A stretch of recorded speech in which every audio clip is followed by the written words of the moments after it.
माधव, मैं शंखनाद से पहले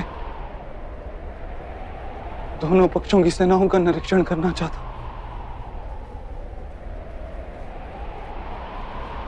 रथ को दोनों सेनाओं के मध्य में ले चलिए। क्या देखोगे पार्थ? जिसे पंछी की आंख बींधते हुए वृक्ष की डाल तक नहीं दिखाई देती, वो आज इस समय समग्र रणभूमि को क्यों देखना चाहता है?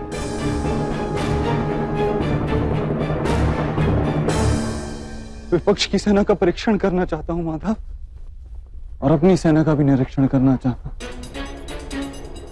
जानना चाहता हूं इस युद्ध में किसकी मृत्यु से धर्म की स्थापना होगी और किसकी मृत्यु से धर्म का अनुभव होगा। मैं ये जानना चाहता हूं इस महायुद्ध में मैं क्या प्राप्त करूंगा और क्या खो रहूंगा। इस युद्ध में बलिदान देने चले हो तुम पार्थ, तो खोने पाने का क्या विचार कर रहे हो व्यर्थ?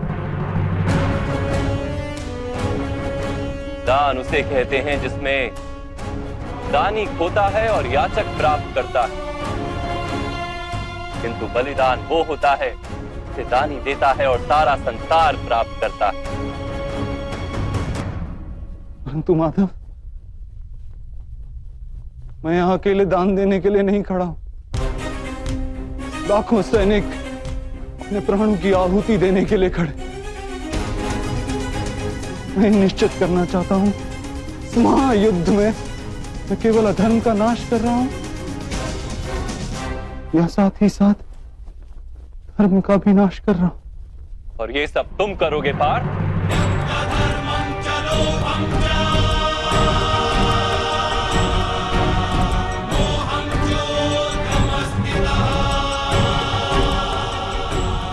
निर्माण और विनाश की शक्ति है तुम्हारे पास। विनाश और निर्माण का कार्य तो स्वयं ईश्वर करते हैं पार्थ, तुम तो केवल एक साधन। तो क्यों इन सब बातों का उत्तरदायित्व अपने सर पर लेकर अहंकार बढ़ा रहे हो?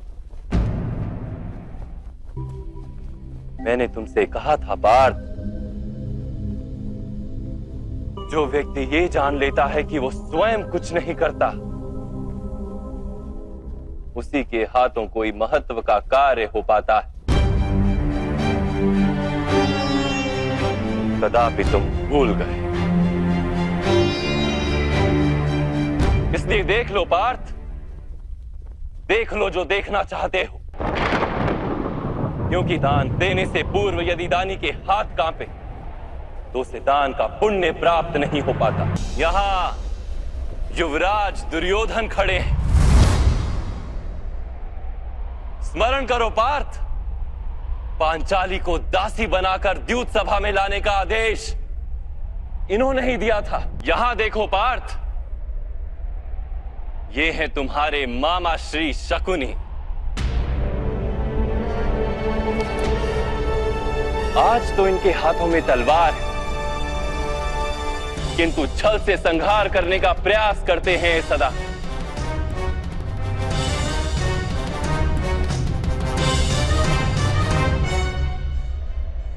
स्मरण करो कैसे इन्होंने तुम 5 भाइयों और तुम्हारी माता को वारणावर्त में भस्म करने का प्रपंच रचा था। अब इधर देखो पार्थ, दुशासन इन्हीं हाथों ने पांचाली के केश खींचने की उद्दंडता की थी।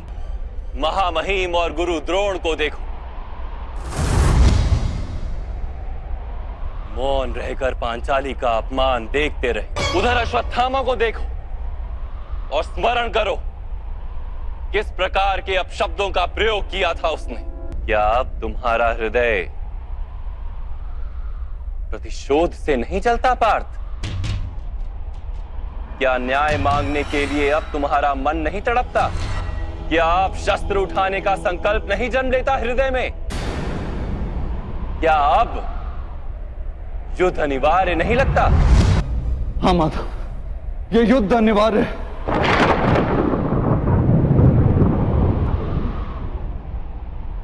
अब ये युद्ध तुम्हारे लिए अनिवार्य है। तो महामहिम को एक बार पुनः देखो पार्थ, और स्मरण करो कैसे उन्होंने तुम्हें प्रेम और रक्षण दिया पद पद पर। स्वयं बलिदान देकर तुम्हें और तुम्हारे परिवार को अधिकार दिलाने का प्रयत्न किया। एक बार पुनः गुरु द्रोण को देखो और स्मरण करो कितने गर्व और प्रेम के साथ उन्होंने तुम्हें अपना परम ज्ञान दिया था। तुम्हें विश्व का सबसे बड़ा धनुर्धारी बनाने के लिए उन्होंने अपने माथे पर पाप का भार उठाया था। स्मरण करो पार्थ। और उधर विकर्ण को भी देखो, एक वही था जिसने द्यूत सभा में विरोध करने का साहस किया था। क्या ये सब वध करने योग्य है पार्थ?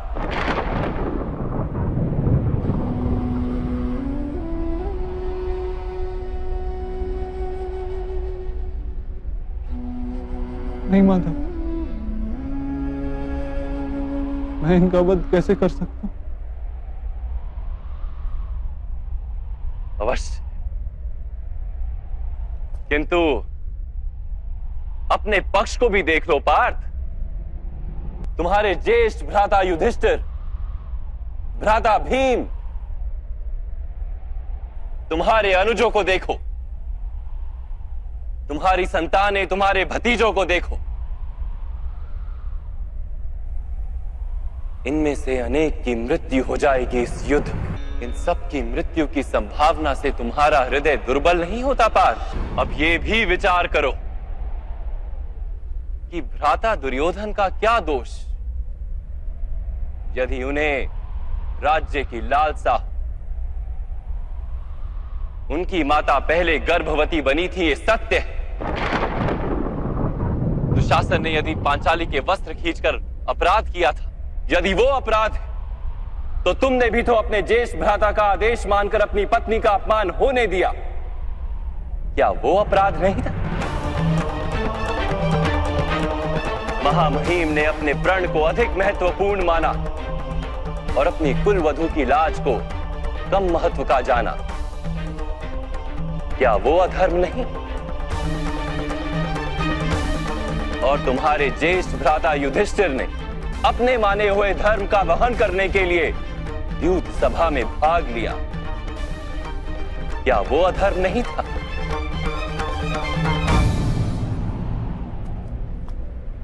तो क्या भ्राता दुर्योधन को शत्रु मानना उचित है?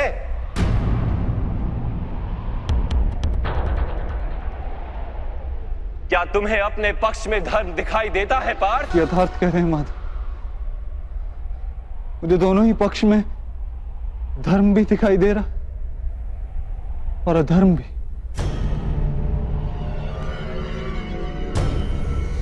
अर्थात तुम ना युद्ध का तात्पर्य जान पाए और ना ही धर्म का स्वरूप जान पाए पार्थ। मेरी मति मंद हो गई है माधव।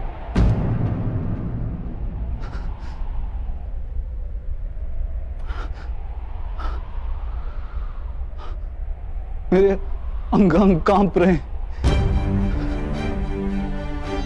मेरे हाथों में शस्त्र उठाने की शक्ति नहीं। मेरा गांडीव मेरे हाथों से फिसला जा रहा है माधव।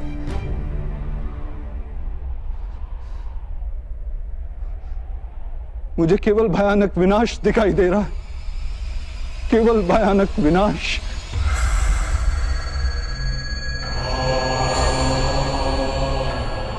क्यों? किस हेतु माधव? किस हेतु? अपमान की पीड़ा, अन्याय का विचार या प्रतिशोध का संकल्प, ऐसा कोई कारण नहीं है मेरे पास। कोई भी कारण नहीं है माधव कि मैं इतने बड़े विध्वंस का स्वीकार कर सकूं। नहीं माधव। विध्वंस ही नव निर्माण का कारण है पार्थ।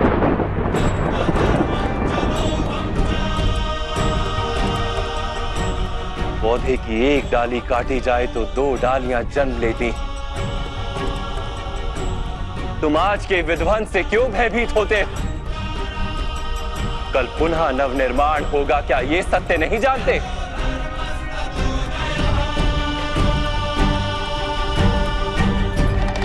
क्लेभयम अस्मगम पार्थ ने तत्वयूपपद्यते। ये नपुंसकता तुम्हें शोभा नहीं देती। युद्ध करना तुम्हारा कर्तव्य है पार्थ। शस्त्र उठाओ। किस प्रकार शस्त्र उठाऊं माधव? जिनकी सेवा करना जीवन का परम सौभाग्य माना गया, ऐसे पितामह गुरु द्रोण, मामा श्री और ज्येष्ठ भ्राता के सामने शस्त्र उठाने का साहस नहीं है मेरे अंतर में माता। उनका वध करके यदि मुझे स्वर्ग का राज्य भी प्राप्त हो जाए तो व्यर्थ है माता। माता, मनुष्य जीता है अपने भविष्य को सोच के। मैं इन सैनिकों को भी देखता हूं माता, इन लाखों सैनिकों को देखता हूं, मुझे ध्यान आता है कि युद्ध के उपरांत लाखों स्त्रियां विधवा हों, लाखों बच्चे अनाथ होंगे। कल जब समाज के नियम टूटेंगे तो परंपरा का शिक्षण देने वाला कोई नहीं होगा। वेदों का ज्ञान लुप्त हो जाएगा माता। गुरुकुल नष्ट हो जाएगा, आर्यवर्त की सुरक्षा नष्ट हो जाएगी, सब नष्ट हो जाएगा माधव, सब नष्ट हो जाएगा।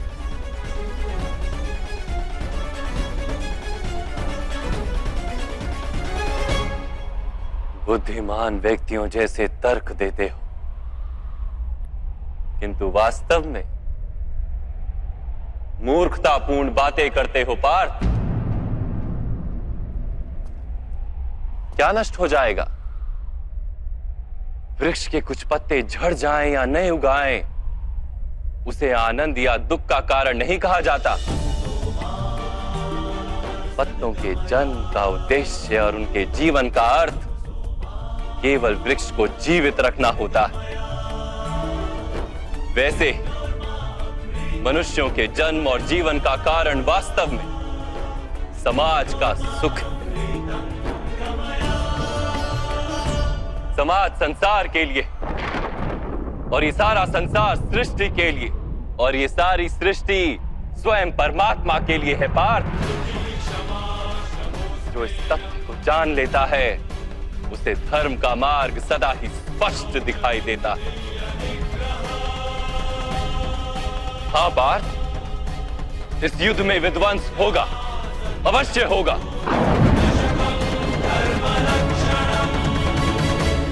किंतु ये भी जान लो कि नई परंपराओं का निर्माण भी होगा।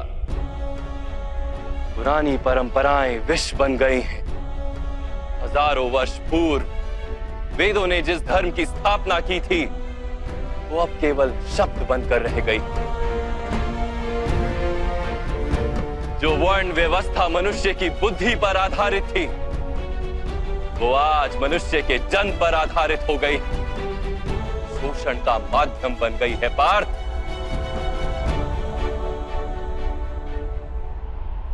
पुरानी व्यवस्थाएं टूटेंगी, नई व्यवस्था का जन्म होगा। पुराना धर्म नया रूप लेकर प्रकट होगा। जिस प्रकार वर्षा ऋतु से पूर्व बादलों से छाया आकाश भी मैला दिखाई देता है और धूल से घिरी मिट्टी भी मैली दिखाई देती, वैसी ही स्थिति है आज। और वर्षा के पश्चात आकाश और पृथ्वी धुलकर स्वच्छ हो जाते हैं। वैसे इस युद्ध के पश्चात समाज और संसार धुलकर स्वच्छ हो जाएंगे पार्थ।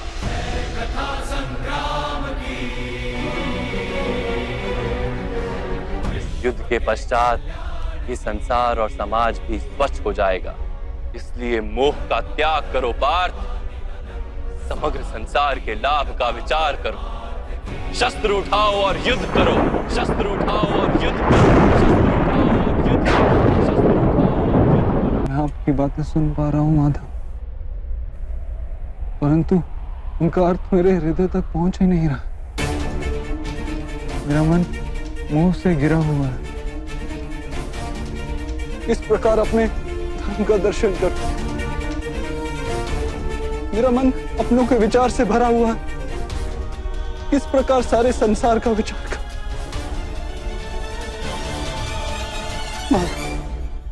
आपने कहा था कि आप मेरे रथ को उचित दिशा में ले चलेंगे।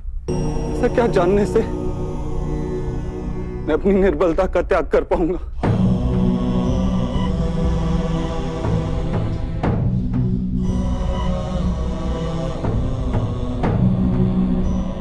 उठो पार्थ।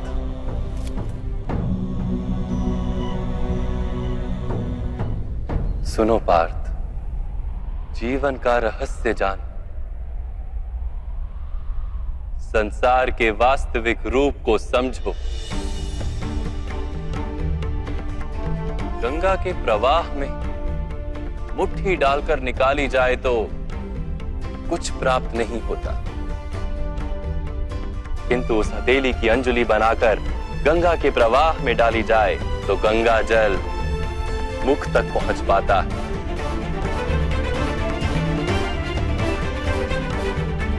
विचार करो पार्थ, अहंकार की मुट्ठी बांधी है या समर्पण की अंजलि बनाई है तुमने? इस ज्ञान को ग्रहण कर पाओगे?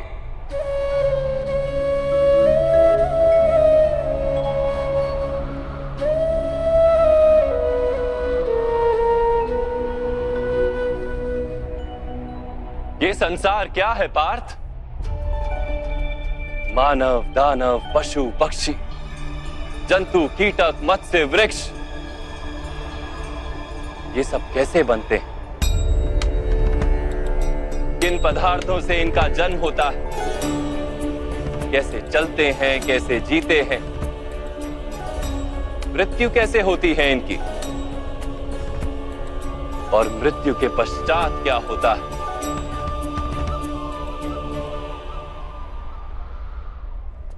इस रहस्य का विचार करो।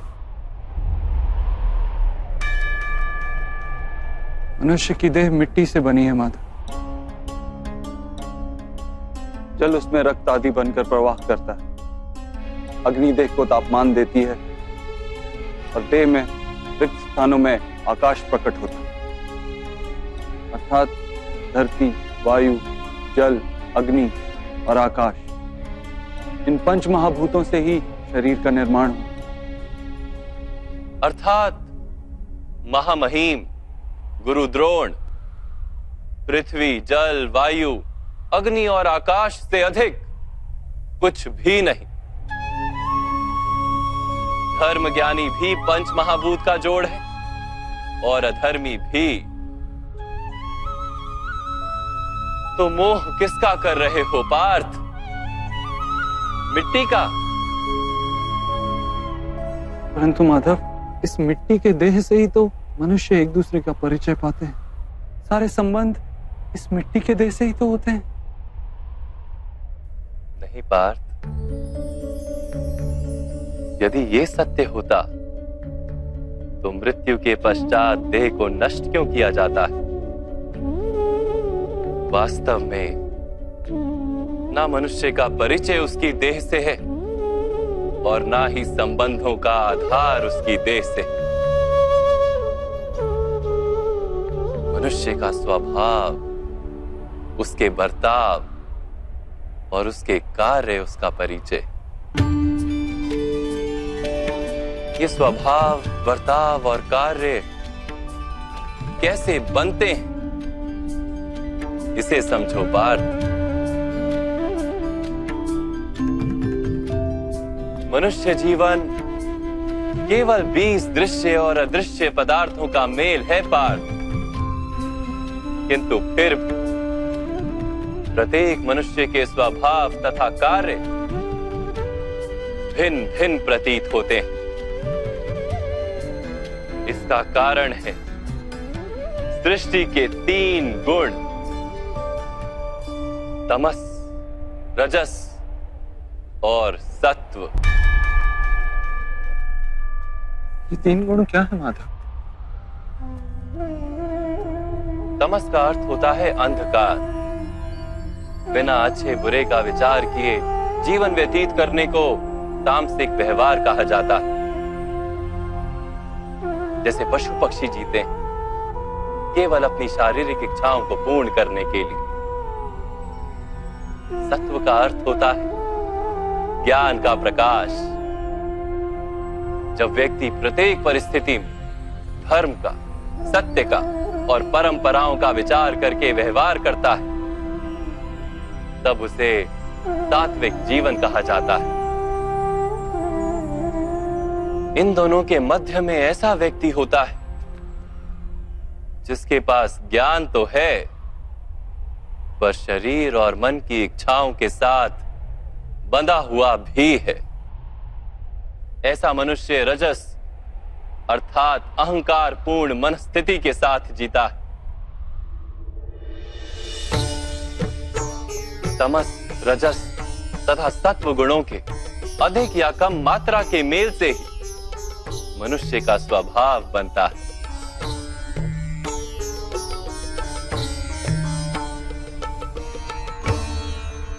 सामने देखो पार्थ, इन सब में तुम्हें कौन से गुण दिखाई देते हैं? युवराज दुर्योधन धर्म जानते हैं परंतु वहन नहीं करते। उनके जीवन का केंद्र अहंकार है, अर्थात उनमें तमस कम है, रजस अधिक है और सत्वगुण पूर्णता नहीं।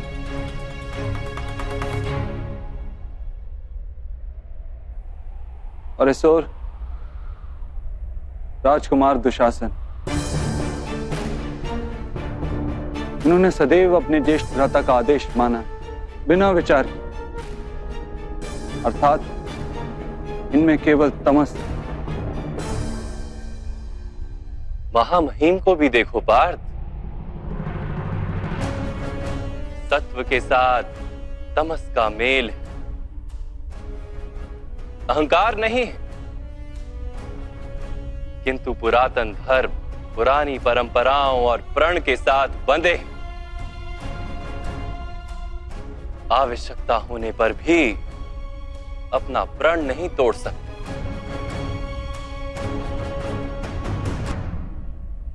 गुरु द्रोण को देखो, ज्ञान और अहंकार दोनों ही हैं। ज्ञान तो मनुष्य को मुक्ति दिलाता है, किंतु इनका अहंकार इन्हें मुक्त नहीं होने देता।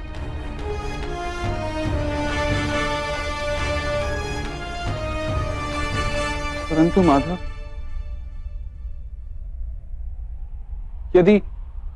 यदि मनुष्य का स्वभाव इन 3 गुणों का मेल है, तो फिर मनुष्य का व्यवहार पहले से ही निश्चित है। सिंह हिरण को खाएगा ही और हिरण सिंह से भयभीत ही होगा। तो फिर धर्म की प्रशंसा क्यों? अपराध का दंड क्यों? उसका क्या तात्पर्य है?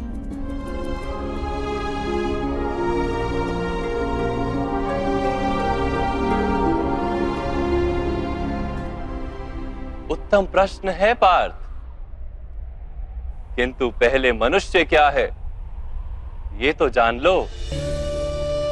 मनुष्य केवल 5 महाभूत नहीं, 5 पदार्थ नहीं, 5 ज्ञानेंद्रियां, 5 कर्मेंद्रियां तथा 3 गुण, ऐसी 23 वस्तुओं का मेल भी नहीं।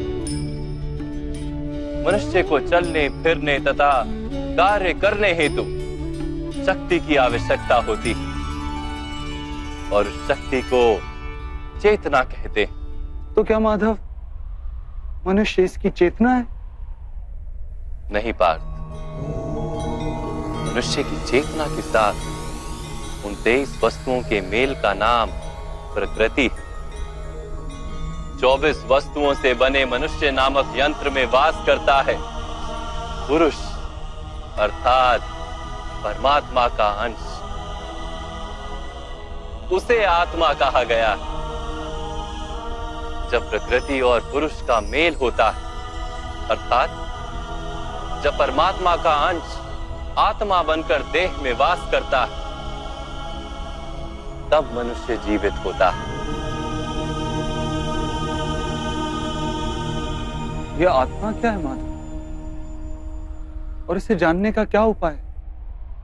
मनुष्य जैसे रथ का उपयोग करता है, वैसे ही आत्मा शरीर नाम के इस यंत्र का उपयोग करती है। शरीर के माध्यम से शरीर के सुख दुख का उपभोग करती है, किंतु आत्मा शरीर नहीं पार्थ।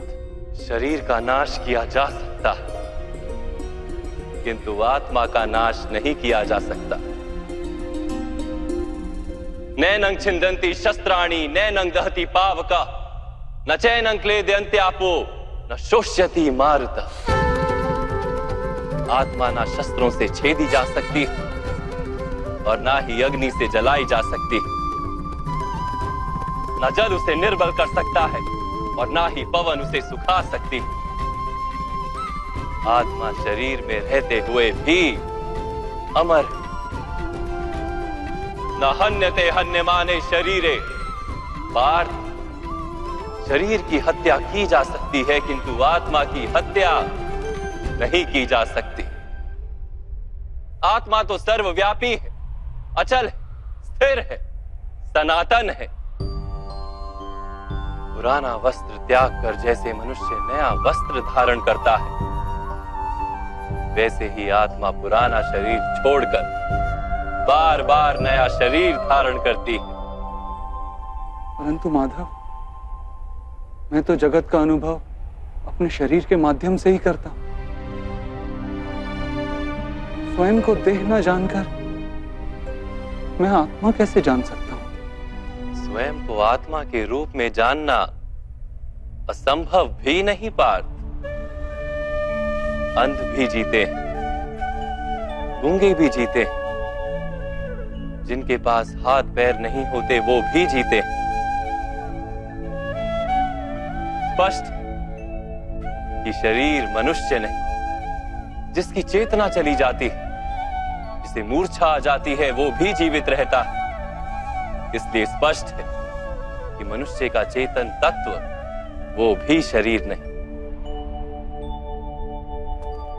इसी प्रकार जो व्यक्ति अपने भीतर खोज करता है, मैं इंद्रियां नहीं, शरीर नहीं, भावनाएं नहीं, विचार नहीं, ज्ञान भी मैं नहीं, जो ये समझता जाता है, वो अंत में स्वयं को आत्मा के रूप में जान भी लेता है।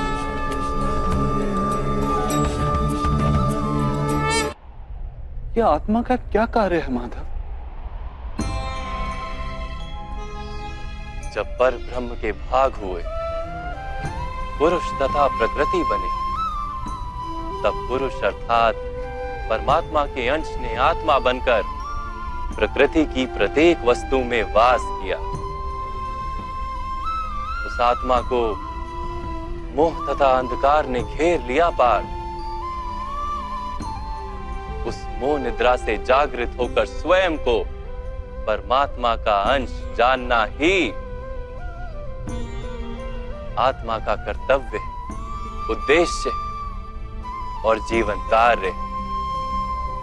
परंतु माधव, यदि हर आत्मा परमात्मा का अंश है, तो क्या उन्नति और अवगति स्वयं परमात्मा कर रहे? जिस प्रकार कीचड़ में पड़ा रत्न चमकता नहीं, वैसे ही प्रकृति के 24 पदार्थों से घिरी आत्मा को विस्मरण हो जाता है कि वो परमात्मा का अंश है। अधिकतर आत्माएं अपनी देह को ही सब कुछ मानती हैं, स्वयं देह से भिन्न है ये जान ही नहीं पाती। शरीर को जो सुख दुख स्वाद गंध आदि का अनुभव होता है, उसे अपना अनुभव मान लेती और बदलाव का प्रयास ही नहीं करती।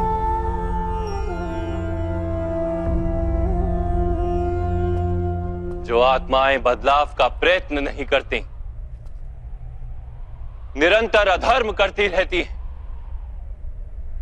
उन्हें जागृत करने के लिए दंड देना अनिवार्य है। तुम भी ये जान लो पार्थ कि तुम शरीर नहीं, केवल एक आत्मा हो। इस रणभूमि में दिखाई देने वाला प्रत्येक योद्धा वो नहीं जो तुम उन्हें मानते हो। कुछ समय के लिए इन सब ने शरीर में वास किया,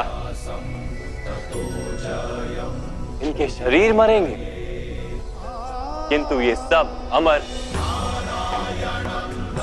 वो पुनः नया शरीर धारण करेंगे जब तक स्वयं को शुद्धात्मा के रूप में जान नहीं लेंगे, जब तक अधर्म का त्याग करके धर्म में दृढ़ नहीं होंगे, तब तक ये जन्म लेते और मरते रहेंगे। यही ब्रह्म विद्या का प्रथम पाठ है पार्थ। जो जन्मा है वो अवश्य मरेगा और जो मरता है वो अवश्य फिर से जन्म लेगा। इस महाज्ञान को सांख्य योग कहते हैं।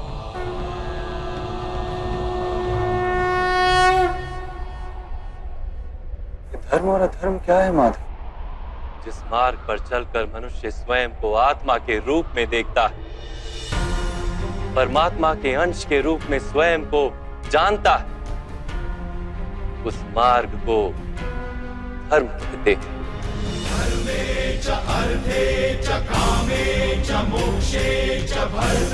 जब मनुष्य स्वयं को परमात्मा के अंश के रूप में जान लेता है, तब उसे यह अनुभूति होती है कि ये सृष्टि ही परमात्मा है और ये परमात्मा ही सृष्टि है।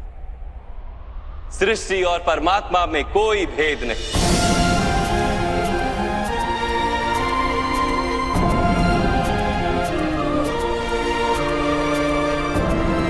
जो मनुष्य ये जान लेता है वो दूसरे मनुष्यों और प्राणियों की ओर निर्दयी और कठोर नहीं होता।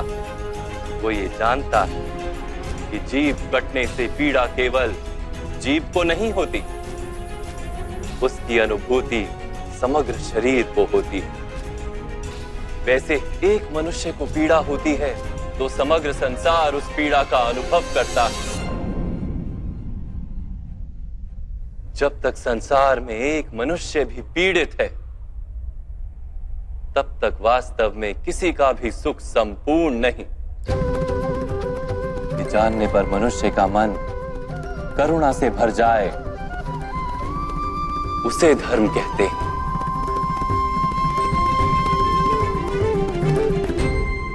जब किसी पर तमस गुण छाया होता है तो वो दूसरों के प्रति कठोर, निर्दयी और स्वार्थी हो जाता है।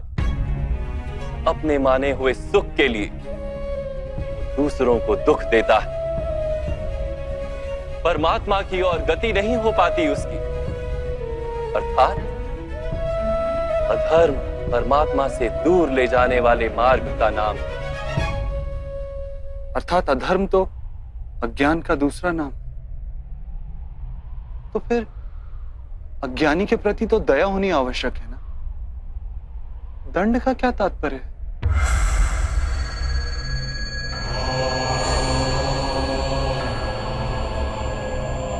अज्ञानी जब ज्ञान का मूल्य जानने को सजना, ज्ञान पर दृष्टि डालने को भी सजना, तब दंड ही दया है।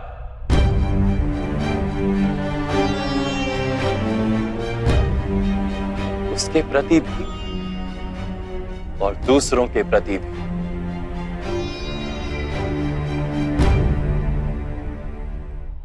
सृष्टि की गति सदा ही परमात्मा की ओर हो, यह अनिवार्य। किंतु कभी कभी ऐसी स्थिति उत्पन्न हो जाती कि अज्ञान, मोह और अधर्म बढ़ जाता है। संसार से धर्म लुप्त हो जाने का भय उत्पन्न हो जाता। संसार से जब धर्म लुप्त हो जाता है, करुणा भी नष्ट हो जाती है और सत्य भी नष्ट हो जाता है। आने वाली पीढ़ियों को धर्म प्राप्त हो सके, इसके लिए आज अधर्मियों का नाश करके धर्म की पुनः स्थापना करना अनिवार्य है। कथा संग्राम की, विश्व के कल्याण की। आज भी ऐसी ही स्थिति है पार्थ, और धर्म स्थापना का कर्तव्य तुम्हारा है। इसलिए निर्बलता का त्याग करो और इस युद्ध के लिए सज हो जाओ, और इस युद्ध के लिए सज हो जाओ, युद्ध के लिए सज हो जाओ।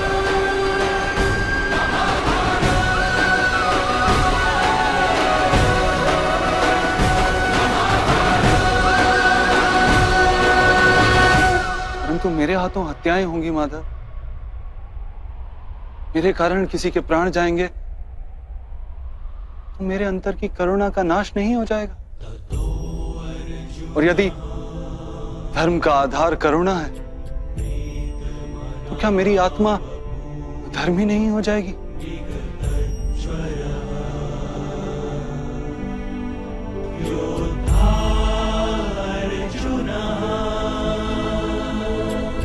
कर्म का बंधन अवश्य निर्मित होता है, किंतु कार्य का बंधन निर्मित नहीं होता पार्थ। तुम्हें कर्म और कार्य के बीच क्या भेद है, ये जानना आवश्यक है। सभी कर्म कार्य, किंतु सभी कार्य कर्म नहीं। कर्म उस कार्य को कहते हैं जिसके साथ फल की आशा जुड़ी। मनुष्य जब भी सुख की, संपत्ति, प्रशंसा की आशा रखकर कोई कार्य करता है तो वो उस कार्य के फल से बंध जाता है। जब किसी कर्म को फल की आशा से किया जाए तो उसे सकाम कर्म योग कहते हैं, और जब किसी कर्म को बिना किसी फल की आशा से किया जाए तो उसे निष्काम कर्म योग कहते हैं। किसी कारण से उसे बार बार जन्म लेना पड़ता है। वास्तव में मनुष्य को कोई कर्म नहीं बांधता, उस कर्म से जुड़ी आशाएं उसे बांधती। मैं कुछ भी नहीं हूं और मैं सब कुछ। ऐसा प्रत्येक युग में हुआ है और आगे भी ऐसा ही होता रहेगा।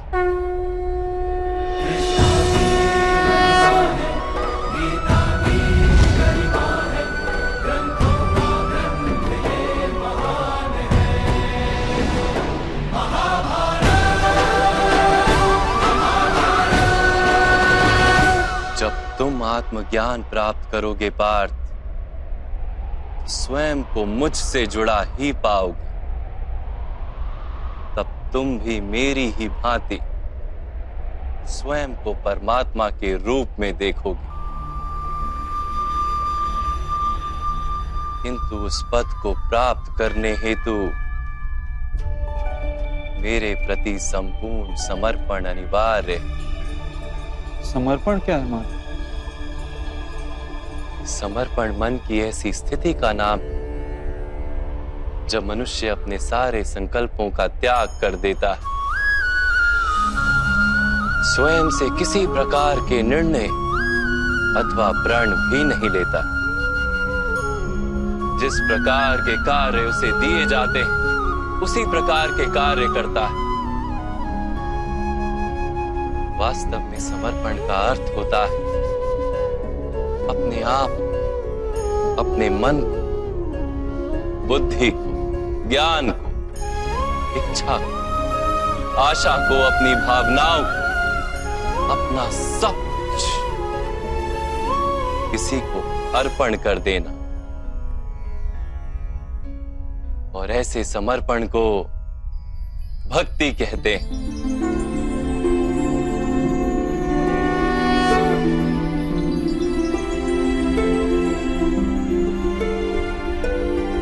पत्नी का समर्पण पति की ओर, एक योद्धा का समर्पण सेनापति की ओर होता है। एक शिष्य के हृदय में गुरु भक्ति होती है। क्या ये सारी भक्तियां एक समान? क्या सबको ईश्वर की प्राप्ति होती है? नहीं पार्थ, मनुष्य जिसके प्रति समर्पित होता है उसी के रूप में ढलने लगता है। उसके मन में कोई संदेह, कोई प्रश्न जन्म नहीं लेता। किसी दुष्ट के प्रति समर्पण उस मनुष्य के कार्यों को दूषित कर देता है। अंगराज कर्ण ने धर्म को जानते हुए भी द्यूत सभा में पांचाली को अपशब्द कहे थे। उसका कारण था अंगराज का भ्राता दुर्योधन के प्रति समर्पण। इस युद्ध में उन्हें जो दंड मिलेगा वो किसी जन्म या जाति के लिए नहीं, अथवा एक दुष्ट के प्रति समर्पण के लिए उन्हें दंड मिलेगा। इसलिए हे धनंजय, समर्पण उत्तम के प्रति होना आवश्यक है।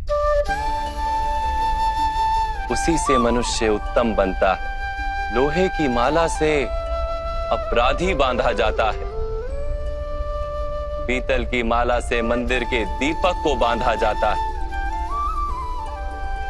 और सोने की माला को आभूषण बनाकर गले में धारण किया जाता है। पति भक्ति, स्वामी भक्ति, मित्र भक्ति, ऐसी अनेक भक्तियां होती हैं पार्थ, किंतु सबसे श्रेष्ठ भक्ति तो परमात्मा की भक्ति होती है।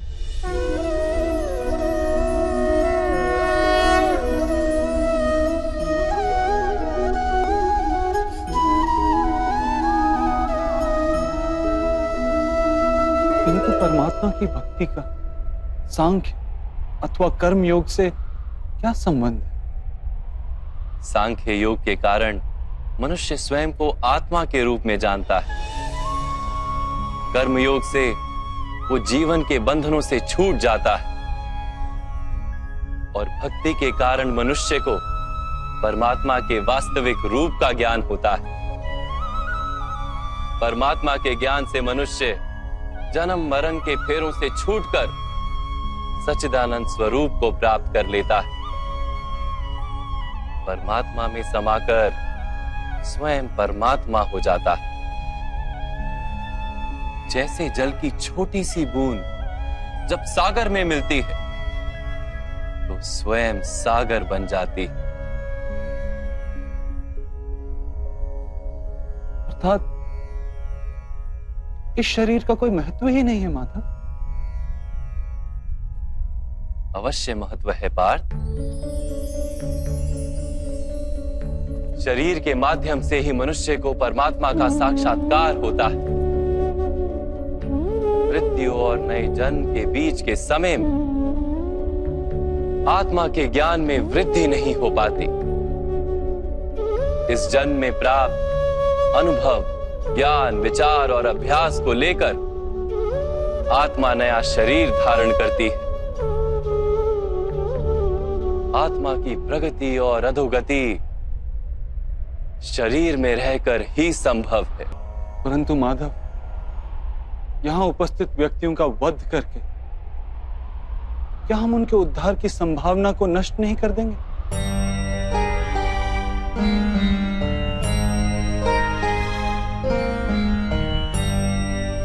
तुम्हारे शत्रु धर्म की मर्यादा को तोड़ चुके हैं पार्थ। अधर्म ही उनका स्वभाव बन गया है।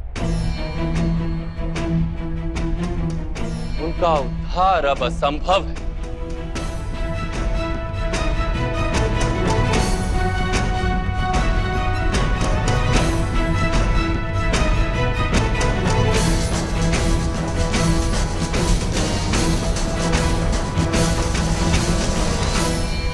अपराधी को एक सीमा तक ही उद्धार का अवसर दिया जा सकता है।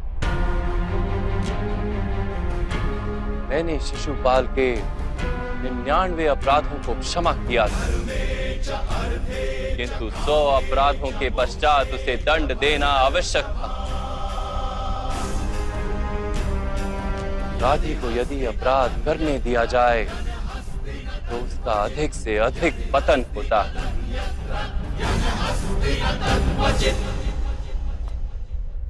उसे अधर्म से रोकने में ही करुणा है धनंजय। ये आत्माएं मरेंगी नहीं, अधर्म से दूषित शरीर का त्याग करके नया शरीर धारण करेंगी और उस शरीर में उनकी प्रगति की संभावना अधिक होगी। इस विचार से यदि तुम युद्ध करोगे तो वो उचित है। मनुष्य का शरीर उसकी संपत्ति भी है और मर्यादा भी।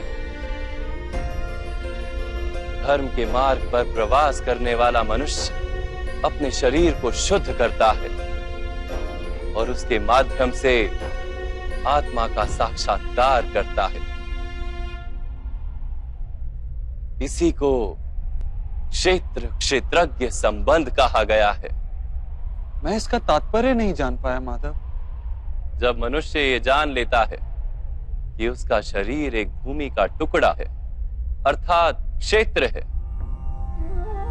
और वो उस शरीर में रहने वाला, उस शरीर को समझने वाला अर्थात क्षेत्रज्ञ है, तब वो शरीर के माध्यम से अपनी प्रगति साध पाता है। आत्मा शरीर में रहकर 3 गुणों का समतोलन करती है। तमस को घटाकर सत्व को बढ़ाने का उपाय करती है और ईश्वर की भक्ति करके परमात्मा के साथ एक हो जाती है। भक्ति कैसे की जाती है माधव? क्या समर्पण ही भक्ति नहीं? नहीं पार, समर्पण तो भक्ति का प्रथम चरण है। वास्तव में भक्ति किसी कार्य का नाम नहीं, वो तो केवल मनस्थिति का नाम है। आवश्यक है कि मनुष्य जब तब यज्ञ याग यम नियम योग और स्वाध्याय के माध्यम से अपने अंतर को शुद्ध करे और परमात्मा के प्रति समर्पित रहे। मनुष्य अपने सारे कार्य, सभी कार्यों के फल, अपने जीवन का प्रत्येक श्वास परमात्मा को समर्पित करता रहे।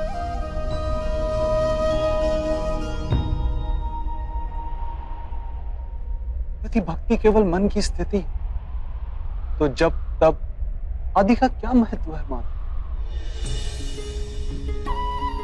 जैसे आज धोया हुआ पात्र कल पुनः मैला हो जाता है, वैसे ही मनुष्य का मन बार बार परमात्मा से विमुख हो जाता है।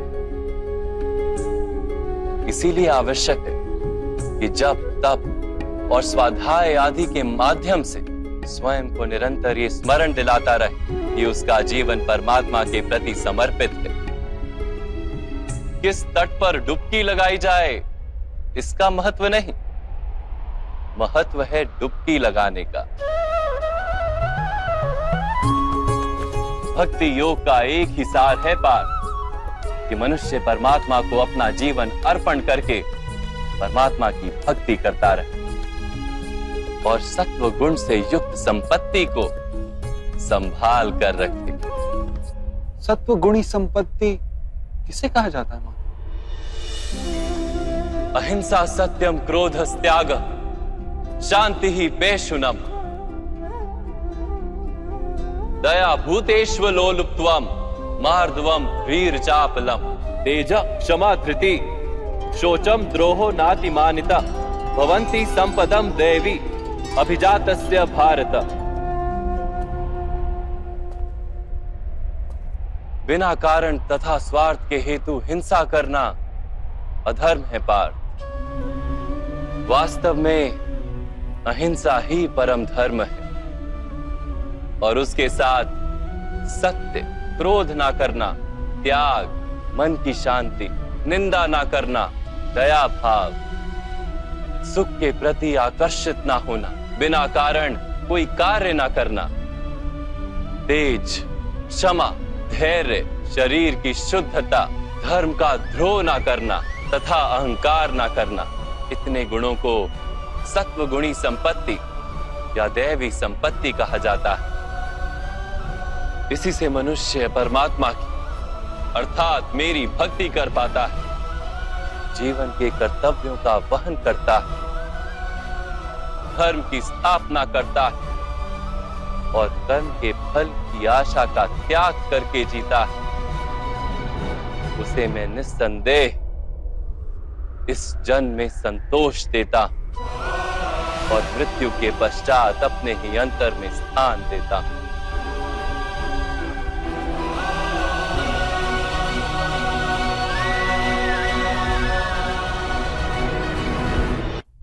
आपका रूप कैसा है माधव? सांख्य योग के माध्यम से मैंने ये जाना कि मैं एक आत्मा हूं, अमर हूं, और इस नश्वर शरीर में केवल कुछ समय के लिए वास करता हूं। कर्मयोग के माध्यम से मैंने ये जाना कि जो फल की इच्छा का त्याग कर केवल कर्म करता है, उसे जीवन में शांति और सफलता प्राप्त। भक्ति योग के माध्यम से मैंने आपके प्रति समर्पण का महत्व जाना।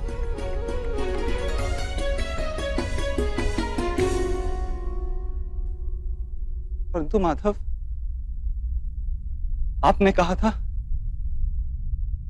कि यहां हर स्थान पर मनुष्य नहीं केवल परमात्मा है।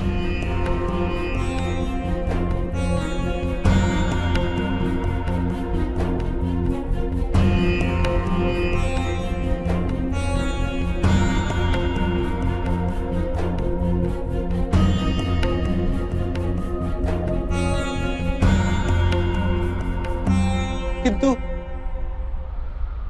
अब भी मुझे यहां केवल मनुष्य दिखाई दे रहे, केवल मनुष्य। माधव, मैं आपके वास्तविक रूप का दर्शन करना चाहता हूं माधव। आपकी शक्ति, आपका ज्ञान, तेज और ऐश्वर्य से युक्त परमात्मा स्वरूप को प्रत्यक्ष देखना चाहता हूं माता। मुझे अपने अविनाशी स्वरूप का दर्शन दीजिए मां। मेरे सारे संदेहों को नष्ट कर दीजिए।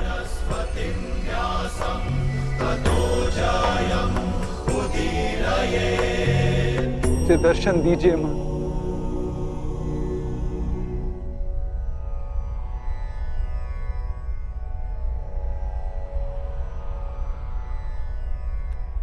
देखो पा,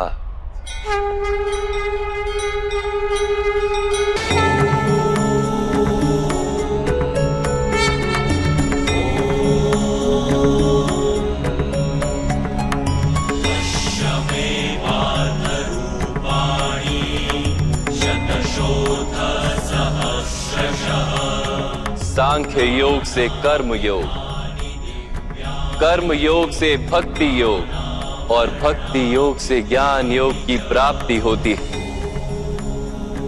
मेरे विश्व रूप का दर्शन करना ही वास्तविक ज्ञान है अर्जुन।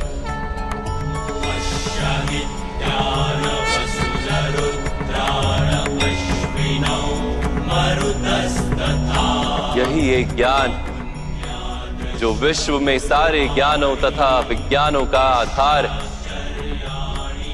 यही ज्ञान मुक्ति प्रदान करता है।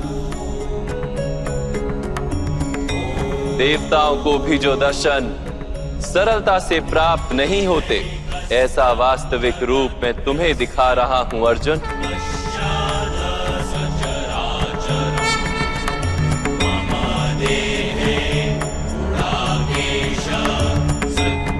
मैं ही इस पृथ्वी के कण कण में वास करता हूं और ये पृथ्वी, सूर्य, चंद्र, नक्षत्र और तारा मंडल मेरे भीतर वास करते हैं।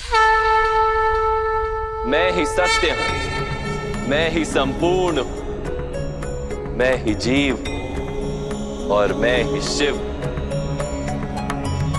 अक्षरों में आकार, वेदों में सामदेव, देवों में इंद्र, प्राणियों में चेतना, यक्षों में कुबेर, रुद्रों में शंकर, वसुओं में अग्नि, पर्वतों में सुमेरु और ऋषियों में भृगु, वनियों में ओमकार, यज्ञों में जाप और वृक्षों में पवित्र पीपल, बुद्धि में स्मृति, मेधा, धृति और क्षमा मैं ही हूं। कीर्ति मैं ही, गंधर्वों में चित्ररथ, देवर्षियों में नारद और मुनियों में कपिल, अश्वों में उच्च श्रवा, हाथियों में ऐरावत और पशुओं में सिंह, पक्षियों में गरुड़, मनुष्य में राजा और शस्त्रों में वज्र,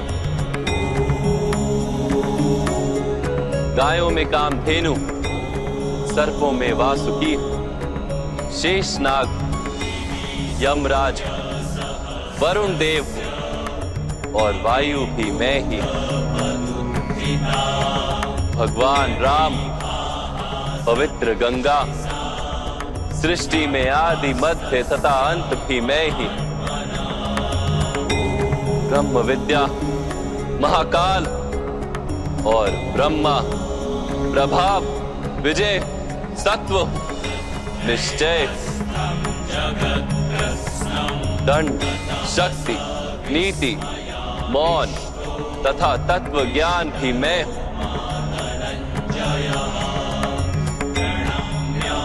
वासुदेव, अर्जुन, वेद व्यास, ऐसा कुछ भी नहीं जो मैं नहीं।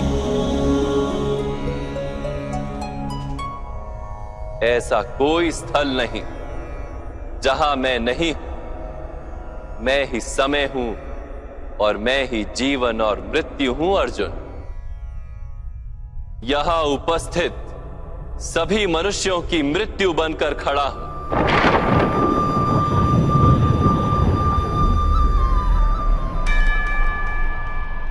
तुम यदि शस्त्र नहीं उठाओगे तब भी मैं इन सब का वध कर दूंगा।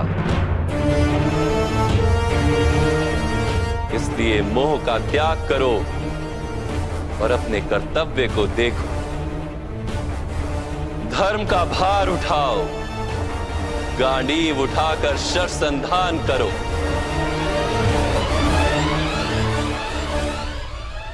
युद्ध करो अर्जुन, युद्ध करो।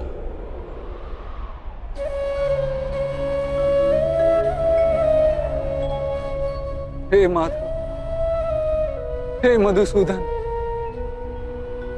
आज मेरे सारे संदेहों का नाश हो गया। कृपया अपने मनुष्य रूप में आ जाइए। मैं आपके प्रत्येक आदेश का पालन करूंगा। करिष्य वचनम तवा।